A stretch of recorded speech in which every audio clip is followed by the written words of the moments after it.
आज आपण सुक्कं चिकन करणार आहे. त्यासाठी सामग्री दिली आहे. आता आपण तेलामध्ये कांदा आणि टोमॅटो फ्राय करून घ्यायचे व आलं लसणाची पेस्ट करून सगळं भाजून घ्यायचं आहे.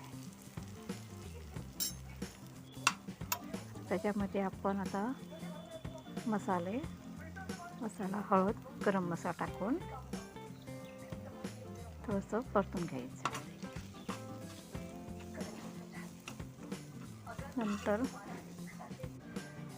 त्याच्यामध्ये चिकन टाकून परतायचं आहे आणि बटाटे पण टाकायचे. त्याला परतून घ्यायचं. चवीनुसार मीठ टाकायचं त्याच्यात आणि पुन्हा परतून घ्यावे. थोडंसं पाणी टाकायचं शिजण्यासाठी. पुन्हा परतून घेऊन मग झाकून ठेवायचं आणि शिजून घ्यायचं. ही तुम्हाला रेसिपी कशी आवडल्यास लाईक आणि कमेंट करा. थँक्यू. आता सुक्कं चिकन बटाटा रेसिपी तयार आहे खाण्यासाठी.